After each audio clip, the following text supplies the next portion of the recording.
Haleluya. Haleluya. Terima kasih buat tim pastoral yang sudah memberi kesempatan saya untuk bicara pada hari ini. Ingat bulan lalu kita bicara tentang apa? Ada yang masih ingat mungkin bulan lalu kita bicara tentang apa? Kita bicara tentang apa? Lupa semua. Oke, hari ini kita mau melanjutkan seri kita ke dalam salah satu ayat yang paling panjang yang ada di kitab Kejadian. Yaitu kita bicara the hidden image of the Holy Spirit. Artinya apa sih ini, maksudnya apa sih? Tapi kalau saya pakai bahasa terjemahan Indonesianya, kita melihat bayangan tentang Roh Kudus di dalam kitab Kejadian. Kita mulai dulu, kita lanjut dalam Kejadian 24 dari ayat 1. Itu saudara bisa baca terus sampai ayat yang terakhir. Itu PR buat saudara, tapi hari ini kita akan baca sebagian dari seluruh pasal ini supaya saudara nanti bisa tahu poin-poinnya. Kita mulai dari Kejadian 24 ayat 1. Adapun Abraham telah tua dan lanjut umurnya, serta diberkati Tuhan dalam segala hal. Berkatalah Abraham kepada hambanya yang paling tua dalam rumahnya, yang menjadi kuasa atas segala kepunyaannya. Katanya, baiklah letakkan tanganmu di bawah pangkal pahaku, supaya aku mengambil sumpahmu demi Tuhan Allah yang empunya langit dan yang empunya bumi, bahwa engkau tidak akan mengambil untuk anakku seorang istri dari antara perempuan Kanaan yang diantaranya aku diam, tetapi engkau harus pergi ke negeriku dan kepada sanak saudaraku untuk mengambil seorang istri bagi Ishak anakku. Lalu berkatalah hamba itu kepadanya, mungkin perempuan itu tidak suka mengikuti aku ke negeri ini. Haruskah aku membawa anakmu itu kembali ke negeri dari mana tuanku keluar? Tetapi kata Abraham kepadanya, awas, jangan kau bawa anakku itu kembali ke sana. Tuhan yang empunya langit, yang telah memanggil aku dari rumah ayahku serta dari negeri sanak saudaraku, dan telah berfirman kepadaku, serta yang bersumpah kepadaku, demikian kepada keturunanmu lah akan kuberikan negeri ini. Dialah juga yang akan mengutus malaikatnya berjalan di depanmu, sehingga engkau dapat mengambil seorang istri dari sana untuk anakku. Tetapi jika perempuan ini tidak mau mengikuti engkau, maka lepaslah engkau dari sumpahmu kepadaku ini. Hanya saja janganlah anakku itu kau bawa. Nah, pertama kita lihat ini adalah kisah yang paling unik. Setelah sekian lama, akhirnya Ishak sudah dianggap cukup umur, mulai dicarikan pasangan hidup. Tujuannya untuk apa? Melanjutkan keturunan. Oke, paham ya? Nah, yang unik adalah di situ dia bilang gitu, Abraham memanggil hambanya, orang kepercayaannya, orang yang paling dia percaya. Kenapa kita bisa lihat orang yang paling dipercaya ini spesial, saudara? Karena bukan cuma sekedar orang biasa atau hamba biasa, tapi dia menjadi kuasa atas segala kepunyaannya. Ya, kalau kita perhatikan. Nah, lalu Abraham dia bilang begini, baiklah letakkan tanganmu di bawah pangkal pahaku. Nah, pangkal paha di sini bicara tentang yarek kalau bahasa Ibraninya. Nah, orang suka bilang apa sih yarek gitu loh. Nah, orang kalau kita sumpah, kalau kita mengambil sumpah, kita angkat tangan begini di atas Alkitab, betul ya? Nah, tradisi orang Ibrani itu agak unik, saudara. Ambil sumpahnya di daerah pangkal paha. Nah, kalau itu bahasa aslinya, itu adalah satu bahasa yang sifatnya agak halus dari alat kelamin, saudara. Jadi Abraham ambil tangan hambanya, dia taruh di atas kelaminnya, lalu suruh bersumpah di situ. Nah, dia punya dua makna. Satu, dia bicara tentang pangkal paha, bicara tentang sebagai otot yang terkuat. Tapi satu lagi bicara tentang alat kelamin, saudara. Tetapi Kenapa harus di bawah itu? Karena Abraham berharap hambanya bersumpah di tempat di mana Abraham mengikat sumpah dengan Allah. Karena di alat kelaminnya Abraham kan disunat ya saudara, betul ya? Sunat itu tanda perjanjian antara Allah dengan Abraham. Dan di tempat itulah dia minta hambanya bersumpah juga di tempat yang sama. Dengan harapan apa? Dia mengharapkan bahwa Tuhan Allah sebagai penjamin dari sumpah. Jadi sumpah Abraham terhadap itu dijaminkan kepada Tuhan, kepada hambanya itu. Dan menempatkan orang di bawah sumpah itu untuk percaya kepada Tuhan untuk menjalankan sumpahnya dalam memenuhi janjinya. Jadi kadang-kadang bahkan kalau saudara baca beberapa tafsiran, dia bilang begitu, ini sumpah tuh ngikat, artinya kalau hamba ini melanggar sumpahnya, itu urusannya bukan bicara hanya di keturunan hamba itu, dia bicara hukuman turun-temurun saudara. Jadi itu satu sumpah yang sangat kuat sekali di zaman itu. Tetapi kenapa sih sampai Abraham bikin perjanjian sumpah tuh sedemikian kuat? Dan ini sumpah yang pertama yang sedemikian kuat yang kalau saudara baca. Cuman untuk urusan pilih pasangan hidup. Saya masuk di sini dulu. Artinya pilih pasangan hidup itu. Nah ini saya nggak ngomong untuk yang sudah menikah. Yang sudah menikah mohon maaf, Anda sudah telat. Tapi yang belum menikah, pilih pasangan hidup, jangan asal-asalan. Yang di belakang banyak amin ya, haleluya. Nah, kenapa saudara? Karena pasangan hidup itu menentukan keberlangsungan perjanjian Allah dalam keluarga. Sama seperti Abraham menginginkan kelanjutan perjanjian Allah kepada Abraham, dilanjutkan kepada anak cucunya. Sama. Allah, kita orang percaya jangan asal pilih pasangan. Sudah expired, udah mepet-mepet. Aduh, dia jatuh cinta sama saya, dia love bombing bahasa sekarang. Dia menghamburkan cinta kepada saya. Dia senang seperti saya. Kita kan senang begitu ya, perempuan tiba-tiba dikirimin bunga yang mati, padahal lebih senang kan kita dikirim bunga deposito, betul? Tapi kita senang love bombing, saudara. Kita di itu, lalu kita pengen, sudah, itu laki-laki yang paling itu. Orang tua bilang jangan, nggak bisa, lawan. Kita salah di situ. Kita lupa dalam pernikahan kita. Begitu kita masuk pernikahan, nikahnya nggak ada yang cerai loh ya. Mohon maaf, nggak ada yang kedua, ketiga, keempat, nggak ada saudara. Begitu saudara menikah satu kali seumur hidup. Sampai mati, sampai maut memisahkan. Jangan salah pilih. Kalau saudara mau, saudara tetap menikmati sama seperti orang tua saudara. Menikmati berkat Tuhan. Berkat itu mau turun-temurun, dinikmati. Jangan salah pilih pasangan. Jangan sampai salah pilih pasangan. Salah sekolah, menderita. Tapi salah pilih pasangan, menderita sampai maut memisahkan. Ingat? Ya, ini dimulai. Makanya saudara harus mengerti. Makanya kalau saudara perhatikan, Abraham pilih pasangan. Dia nggak mau pilih dari orang sekitar. Yang penting ada orang kaya. Banyak di sekitar. Enggak. Dia pilih ke tempat di mana sanak saudaranya. Zaman dahulu saudara jangan kaget, pernikahan keluarga itu masih terjadi walaupun dalam keluarga yang mungkin satu darah gitu. Karena nanti kalau saudara baca, Ishak dan Ribka itu masih satu keluarga, dalam arti masih satu darah karena bapaknya itu masih saudaraan, saudara. Tapi dia pilih. Jangan pilih orang dari sekitar negeri Kanaan, kamu harus kembali ke negeriku. Dia bilang gitu.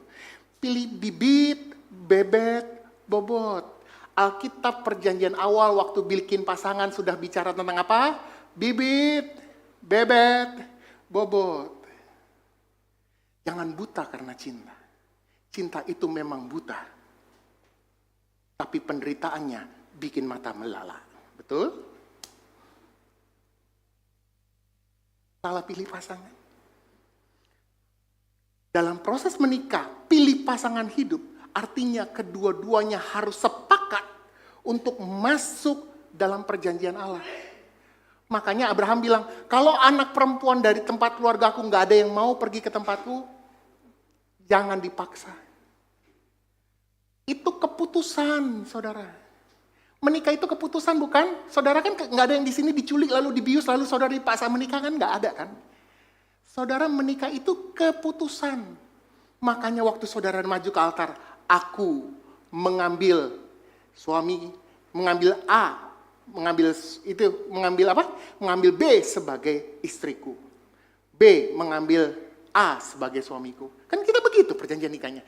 Sadar kan saudara? Enggak saudara dalam kondisi trans gitu, enggak kan? Maksudnya dalam kondisi ngawang-ngawang gitu, lalu seperti orang kerasukan, lalu menikah, enggak kan?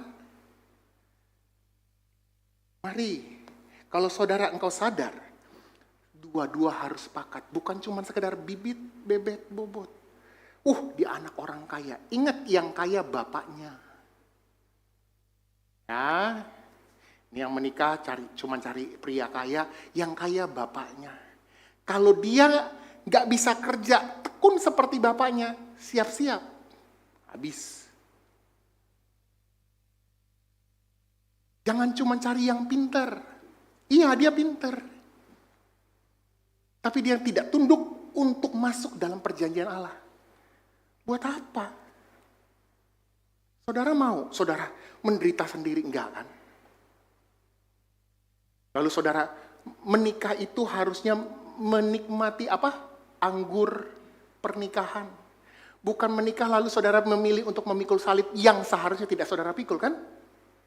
Kadang-kadang kan ada orang yang bilang, menikah itu memikul salib. Iya, tapi kan salibnya saudara cari-cari sendiri, bukan salib dari Tuhan. Betul, kita harus memikul salib.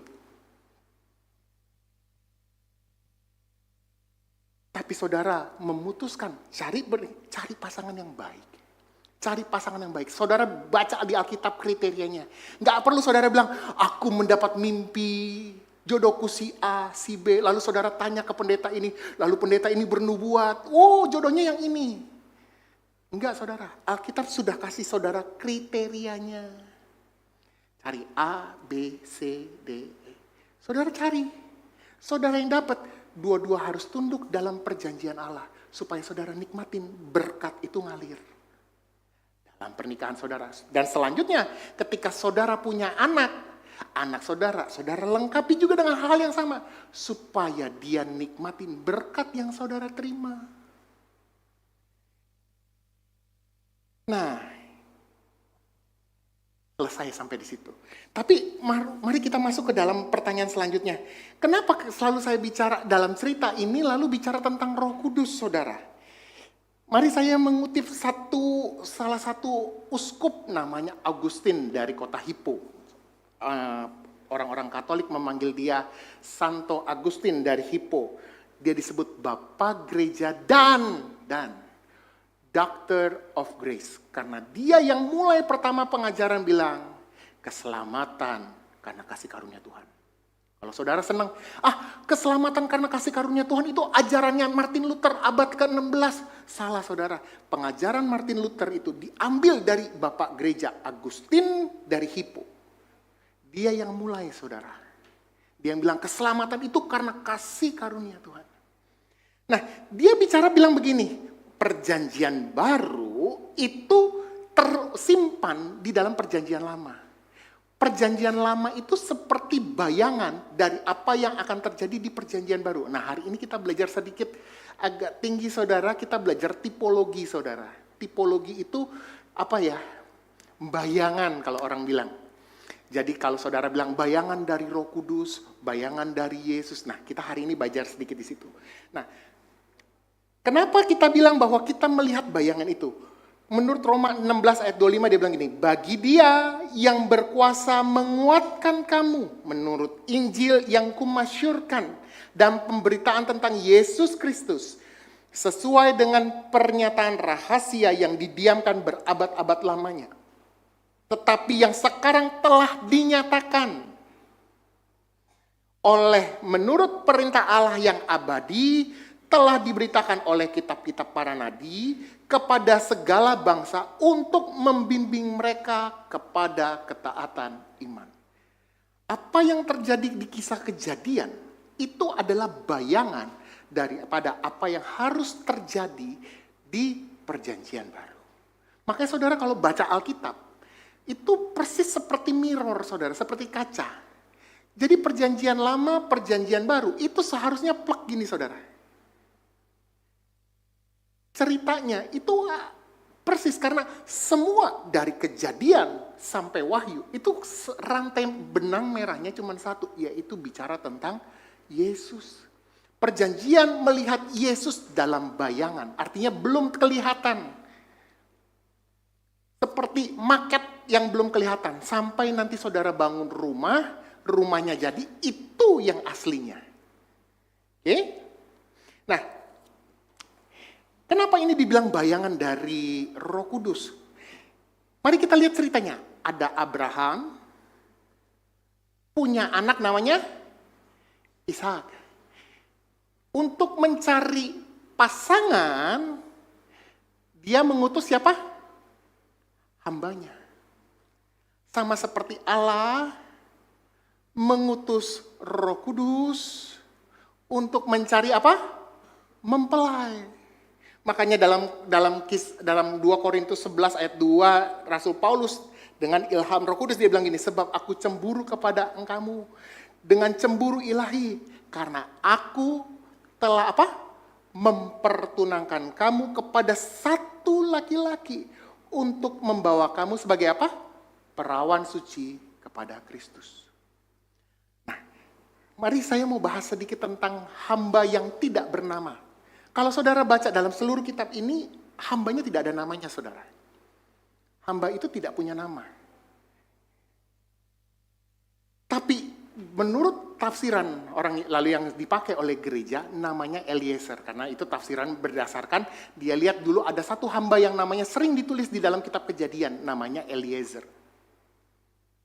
Uniknya nama Eliezer itu artinya Tuhan itu penolong. Kita ingat kan Yohanes 14 ayat 16 dia bilang gini, aku akan minta kepada Bapa dan dia akan memberikan kepada kamu seorang penolong. Gambarnya sama saudara. Supaya ia menyertai kamu selama-lamanya. Dialah hamba yang paling tua di dalam rumahnya yang menjadi kuasa atas segala kepunyaannya. Saudara bayangkan ini hamba hampir sama kayak tuan rumahnya. Punya power, segala kuasa dalam rumah Abraham itu diserahkan kepada hambanya ini. Lalu dia diutus untuk mencari pasangan. Untuk siapa? Ishak. Yohanes 14 ayat 26 dia bilang gini, tetapi penghibur yaitu siapa? Roh Kudus yang akan diutus oleh Bapa dalam namaku. Dialah yang telah mengajarkan segala sesuatu kepadamu dan mengingatkan kamu akan semua yang kukatakan kepadamu. Ingat, Roh Kudus diutus untuk mencari gereja. Makanya saudara kalau perhatikan, kalau saudara nanti baca di ayat di catatan Paulus bilang gini, kamu tidak bisa berseru Yesus adalah Tuhan kalau tidak ada Roh Kudus di dalam kita. Roh Kudus itu dia nempel fungsinya, selalu menuju kepada Yesus.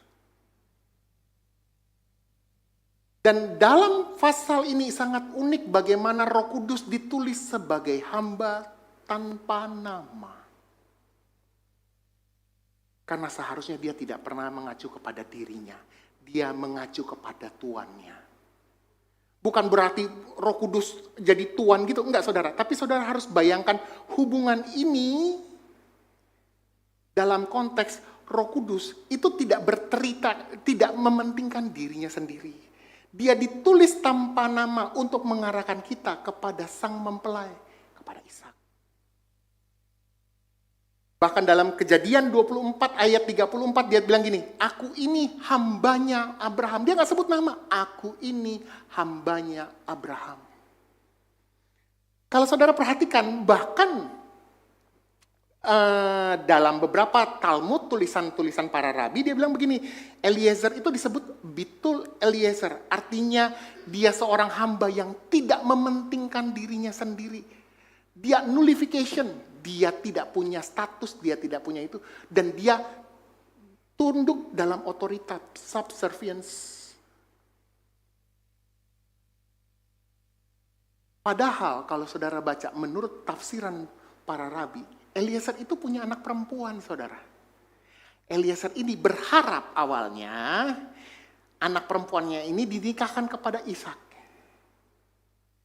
Tapi ketika Abraham bilang enggak, dia harus cari itu, Eliezer membuang egonya, membuang kepentingannya.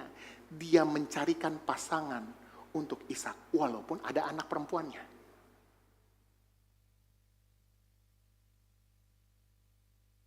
Mari kita buka Yohanes 15 ayat 26, Yohanes 16 ayat 13 dan 14.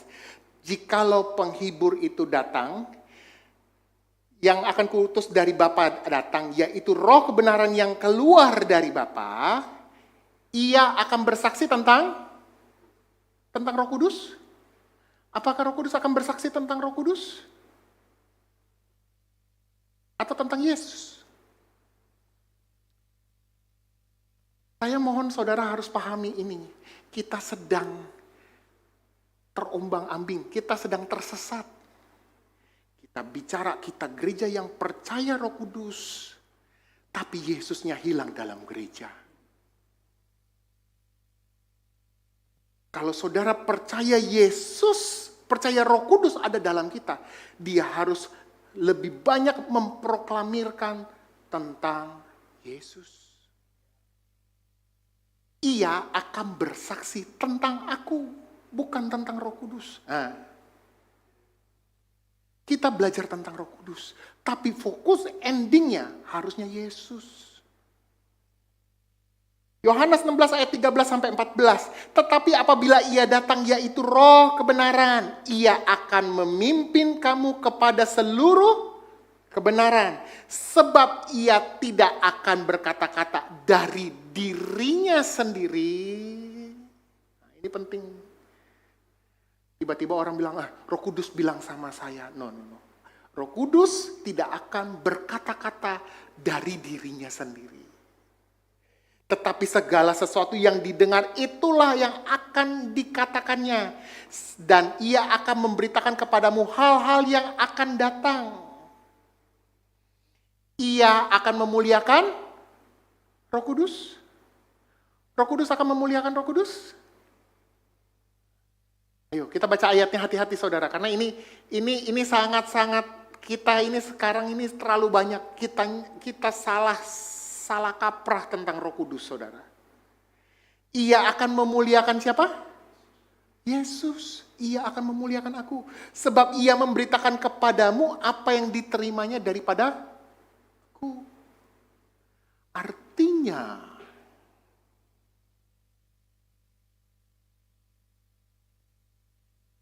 gereja yang percaya kepada Roh Kudus seharusnya semakin bertumbuh dalam pengenalan akan Yesus. Buat apa saudara berbahasa roh? Doa 10 malam, yes. Bagus. Itu tradisi gereja. Tapi fokusnya apa? Nama Yesus sebagai dimuliakan? Atau sibuk dengan manifestasinya? Sibuk saudara dengan manifestasi, lalu Yesusnya hilang. Sibuk di gereja, Yesusnya hilang dari gereja.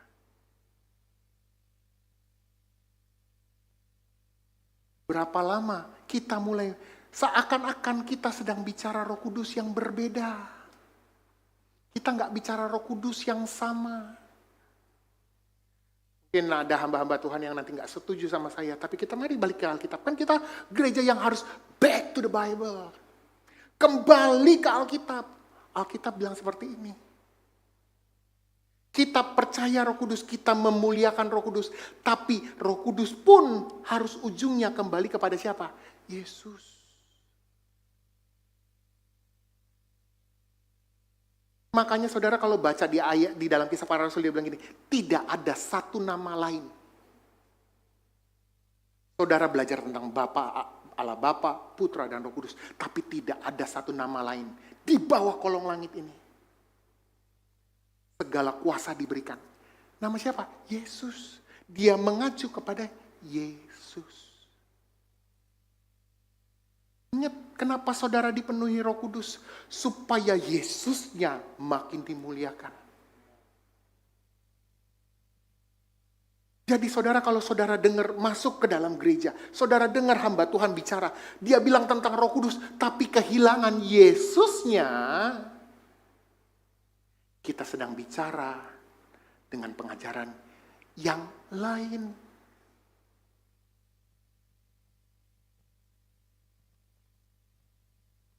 Uniknya, dan saudara perhatikan, dalam Kejadian 24 ayat 53 dia bilang gini, kemudian hamba itu mengeluarkan perhiasan-perhiasan emas dan perak serta pakaian kebesaran dan memberikan semuanya itu kepada Ribka.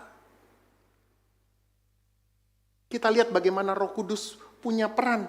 Dalam 1 Korintus 12 ayat 3 dia bilang gini, tidak ada yang orang berkata terkutuklah Yesus dan tidak ada seorang pun dapat mengaku Yesus adalah Tuhan selain daripada Roh Kudus. Tapi ayat 4 langsung dia mulai, ada rupa-rupa karunia tetapi satu roh. Apakah ketika hamba itu mengeluarkan hadiah-hadiah, dia bawa hadiah banyak. Kalau saudara baca itu 10 unta saudara. 10 unta itu datang untuk bawa hadiah. Untuk calon mempelai. Anggaplah satu unta bisa bawa berapa ratus kilo. Bayangin, mungkin kayak badan saya mungkin bisa 1 plus barang. Belum banyak, untanya aja 10 saudara untuk bawa perhiasannya saudara. Saudara ngelihat betapa kayanya Abraham.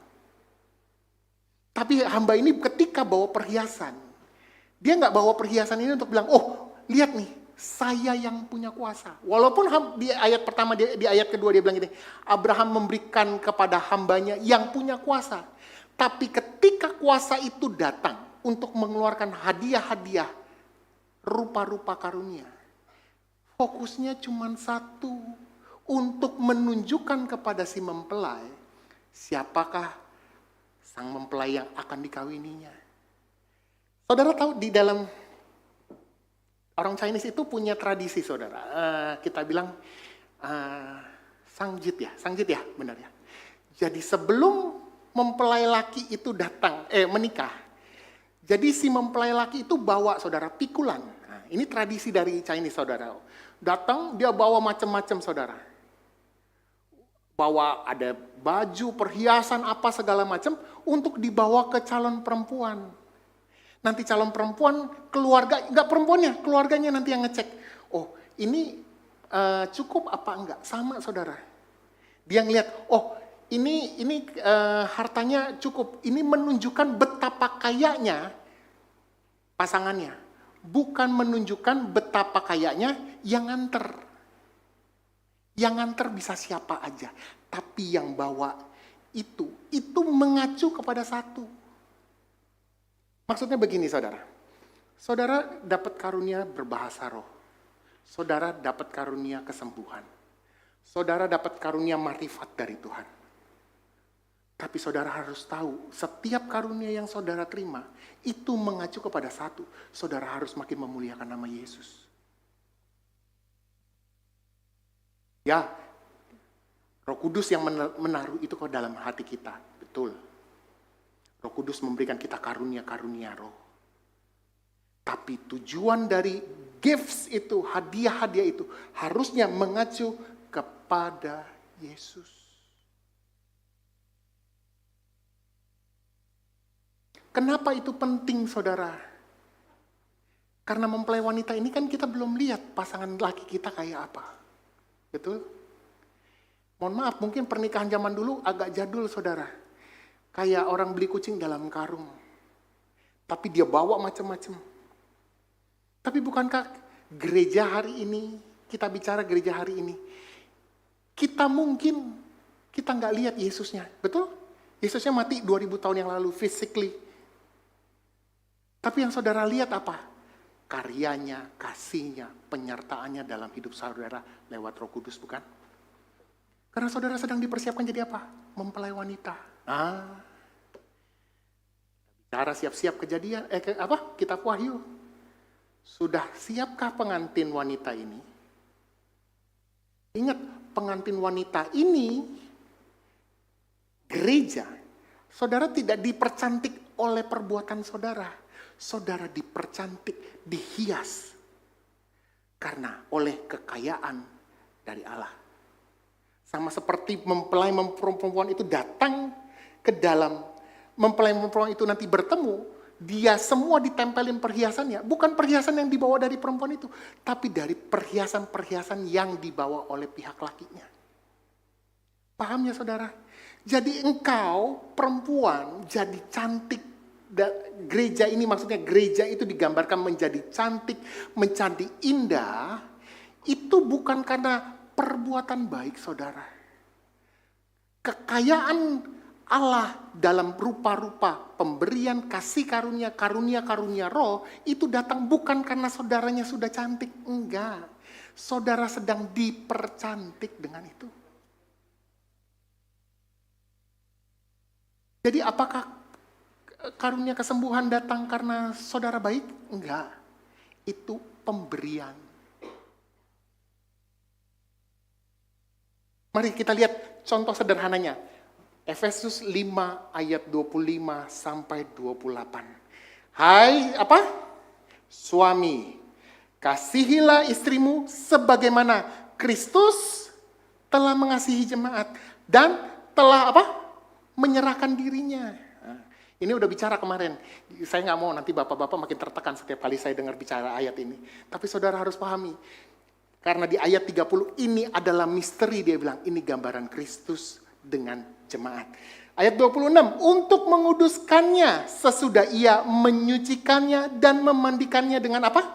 Air dan firman. Jadi siapa yang bikin bersih? Gereja siapa yang bikin bersih? Kristus. Saudara tidak bersih dengan perbuatan baik saudara.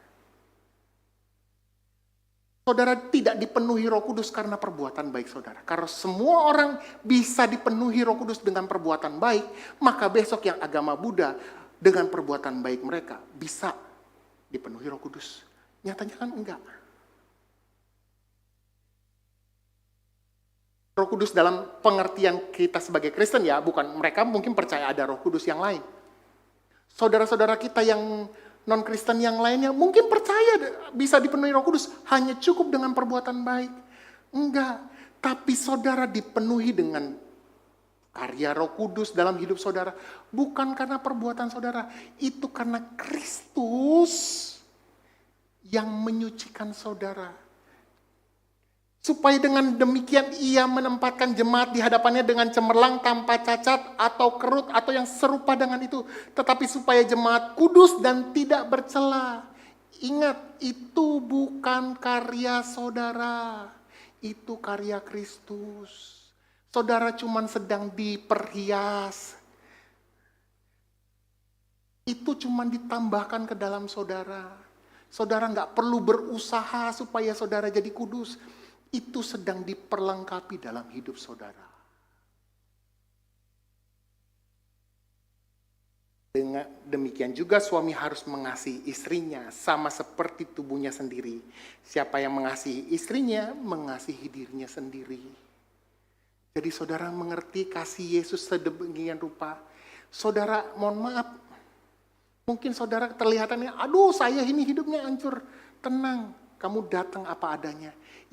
Yang mempercantik engkau, yang membuat engkau jadi tidak bercacat celah, itu cuma Yesus. Yang memastikan engkau sampai ketemu sama mempelai itu Roh Kudus. Engkau sebagai seorang mempelai wanita, engkau cukup memutuskan mau kawin apa enggak. Betul?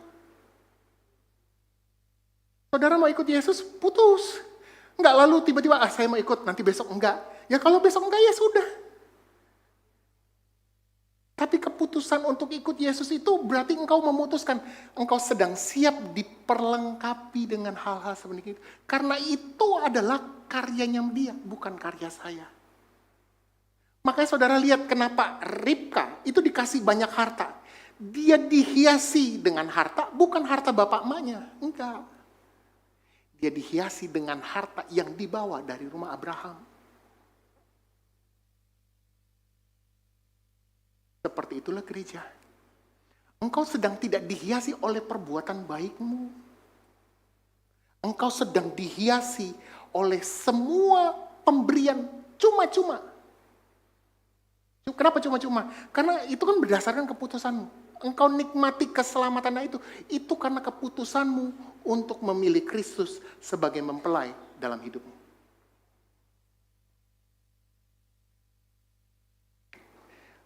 Wahyu 19 ayat 7. Marilah kita bersukacita dan bersorak-sorai dan memuliakan Dia. Karena hari perkawinan anak domba telah tiba dan apa? Pengantinnya telah siap sedia. Dan kepadanya dikaruniakan supaya memakai kain lenan halus yang berkilau-kilauan dan yang putih bersih. Lenan halus itu adalah perbuatan-perbuatan yang benar dari orang-orang kudus. Kalau saudara baca Wahyu 20, di situ ditulis sebagai apa? Yerusalem baru. Itu gambaran gereja, saudara. Saudara perhatikan dalam tulisan Yerusalem itu, gereja itu dindingnya dari berbagai macam batu lian. Artinya apa? Saudara sedang dihiasi oleh Allah. Engkau jadi cantik, engkau jadi luar biasa, engkau jadi gereja yang kudus tanpa cacat dan celah. Itu semua karya Allah dalam hidupmu. Tapi kembali saya bilang, mengikut itu cukup satu. Abraham bilang apa? Karena dalam Kejadian 24 ayat 8 dia bilang gini, tetapi jika perempuan itu tidak mau mengikuti engkau, maka lepaslah engkau dari sumpah ini. Ikut Yesus itu keputusan saudara. Kita mungkin nganggap, ya kita dengar dari orang tua kita, tapi kita nggak pernah lihat dia muka dengan muka, bukan? Kita cuma lihat fotonya, gambarnya, oh Yesus itu seperti ini. Betul? Tapi kan kita nggak pernah lihat dia muka ketemu, kita nggak lihat. Tapi saudara, engkau lihat dari apa? Apa yang dia bawa? Saudara ngerasa nggak? Kita ini sama seperti Ribka. Hari ini kita adalah Ribka rohani, saudara. Kita ini udah dilamar. Rasul Paulus bilang, aku ini mempertunangkan. Kita sudah diikat. Ketika kita percaya kepada Yesus, kita diikat, saudara. Dalam satu pertunangan. Karena keputusanmu kan mengikut Yesus. Keputusanku. Mengikut Yesus. Keputusanku. Mengikut Yesus. Keputusanku, ku tak ingkar. Ikut Yesus susah. Mengikut Yesus, keputusanku. Saya suka bercanda sama salah satu teman saya. Saya selalu memanggilnya dia Santo Yakobus dari Lamin, saudara. Saudara tahu, dia selalu ngomong itu. Setiap keputusan punya konsekuensi logis. Saudara harus tahu, saudara. Keputusanmu mengikut Yesus. Mungkin hari ini susah. Wah, berat. Tapi itu keputusan, bukan? Roh Kudus gak bisa maksa saudara. Saya dipaksa Roh Kudus untuk terima Tuhan, gak ada. Roh Kudus memaksa begini, gak ada. Roh Kudus gak pernah maksa. Bahkan dari sini saya bilang, makanya sebenarnya dari doktrin ini kita lihat bagaimana konsep keselamatan yang dipikirkan oleh dulu bapak-bapak gereja kita. Kita ngomonglah bapak gereja orang Pantekosta, Ovilar. Dia bilang, keselamatan kita itu kekal. Tapi itu kembali kepada keputusanmu. Mau ikut? Enggak. Dan saudara harus ngerti, ketika engkau memutuskan untuk ikut, di sini kita mulai.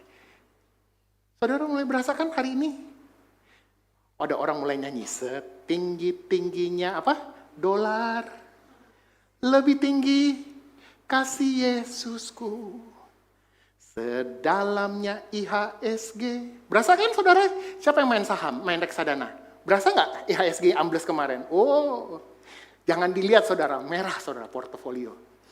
Lebih dalam kasih Yesusku, seindahnya masa lalu. Iyalah, dulu bensin 9.000. Sekarang berapa? 12.000. 16.000 ya Pertamax. Kalau yang mobilnya agak mewah sedikit sakit kepala dia 20.000. Lebih indah kasih Yesusku. Kasih Yesus, oh kasih Yesus mengalahkan segalanya. Kasih Yesus, oh kasih Yesus mengalahkan segalanya. Saudara harus ngerti, ketika engkau putuskan mengikut Yesus, hidupmu ditentukan bukan oleh karena kondisi dolar hari ini naik turun. Karena engkau diperlengkapi dengan segala kekayaan yang dimiliki oleh Yesus. Karena dia yang sedang melamar saudara. Saudara sudah dilamar, saudara diangkat jadi mempelainya. Makanya saudara harus pelajari. Saya tadi iseng saudara, pagi-pagi waktu saya lagi mempersiapkan ini. Saya pagi-pagi tadi lari pagi sebentar. Terus sambil saya iseng saudara, kepo saudara. Saya pengen tahu Ur-Kasdim ke tanah Kanaan itu berapa jauh saudara. 1.900 km. Letaknya dari Assyria sampai ke daerah Israel itu 1.900 km. Pertanyaan saya, Ribka selama perjalanan 1.900, mungkin berbulan-bulan dia pergi jalan di situ. Dalam perjalanan itu, siapa yang tolong dia? Kekayaan mana yang mensupport dia? Kekayaan kondisi sekitar. Apa kekayaan yang datangnya dari Abraham? Saudara hari ini bisa berdiri ke gereja dan cantik luar biasa. Itu karena saudara, hidup saudara ditentukan oleh tren IHSG naik turun, dolar naik terus lalu itu, atau ditentukan oleh kekayaan yang datangnya dari surga. Engkau harus tahu, engkau are abundantly supply. Kalau engkau tahu, Roh Kudus memastikan saudara, you are abundantly supplied sampai hari di mana mempelai pria itu datang bertemu muka dengan muka.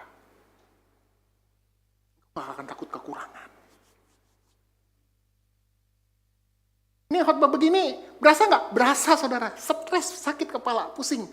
Lihat, berasa nggak? Berasa. Kebutuhan makin tinggi. Tapi yang saudara harus tahu dalam hati saudara, kalau saudara percaya ada Roh Kudus yang mendampingi saudara, hidup di dalam saudara. Dia bukan hanya memastikan engkau menikah, dia memastikan you are abundantly supplied. Saya yakin 1.900 itu perjalanan bolak-balik cukup, bahkan lebih untuk Ribka dipelihara sampai dia bertemu dengan Ishak mempelai prianya. Betul? Maka dengan cara yang sama, Roh Kudus bisa memastikan saudara tercukupi, melimpah, bahkan lebih-lebih. Saya bingung sekarang kita khotbah tentang bicara berkat sedikit, orang udah kekayaan, seakan-akan gak ada yang butuh kaya. Enggak, saudara akan diberkati melimpah. Saya yakin dan percaya itu. Sampai hari di mana Yesus datang. Kenapa saudara dipastikan itu? Karena saudara akan menjadi saksi. Saudara akan dipakai Tuhan lebih hebat lagi. Nggak ada saudara dipakai di atas di pelosok gunung ngumpet di dalam itu. Nggak ada. Saudara nggak, kalau saudara ngumpet di dalam gunung, saudara kagak perlu jadi saksi siapa-siapa. Nggak perlu. Tapi karena saudara hidup di dalam dunia ini, saudara mungkin nanti kan akan lihat itu bagaimana orang itu bawa iring-iringan harta, akan memuliakan siapa? Allah. Kalau salah satu itu kalau saudara perhatikan kalau ada beberapa wedding of the year, wedding of millennium, bagaimana sih pengantin wanita itu masuk berdasarkan dulu ada iringan-iringan harta-hartanya dibawa ditunjukkan. Itu untuk memuliakan siapa? Oleh pria. Jadi saudara harus ngerti. Kalau saudara ngerti Roh Kudus ada di dalam saudara. Saudara harus ngerti itu karena Allah cinta sama saudara. Kalau saudara tahu Allah cinta sama saya, kita terjamin melimpah. Siapa yang udah mulai bingung banyak apa? Sekarang kemarin saya dengar mulai banyak apa? PHK. Ada Roh Kudus yang memastikan saudara tetap terpelihara. Saya undang pemain musik. Pertanyaannya sekarang kita masih kenal Roh Kudus yang sama apa? Enggak. Kita gereja yang penuh Roh Kudus. Kita percaya karya Roh Kudus. Tapi Yesusnya mulai hilang. Kita tidak fokus lagi kepada sang mempelai. Kita fokus kepada si hamba. Seakan-akan saudara. Main fokusnya adalah hamba itu. Sedangkan di Alkitab jelas. Dia bilang dia tidak berbicara tentang dirinya sendiri. Dia mengacu kepada Yesus. Karena itulah pasangan mempelaimu. Yesus mempelaimu. Roh Kudus itu hanya membimbingmu sampai engkau ketemu dia muka dengan muka. Menjadikan dirimu sebagai mempelai yang indah dan cantik. Kalau engkau tahu engkau seorang mempelai yang sedang dipersiapkan ketemu sama Kristus. Maka engkau harus tahu, sama seperti Kristus kita kaya. Maka engkau yakin dalam perjalanan hidupmu sampai engkau ketemu dia muka dengan muka. You are abundantly supplied. Kamu akan disuplai, kehidupanmu akan tersuplai, melimpah. Dulu orang Pantai Kosta Lama bilang, yang penting pas. Saat kurang duit, pas. Cukup, tapi bukan hanya sekedar cukup. Ada lebihnya.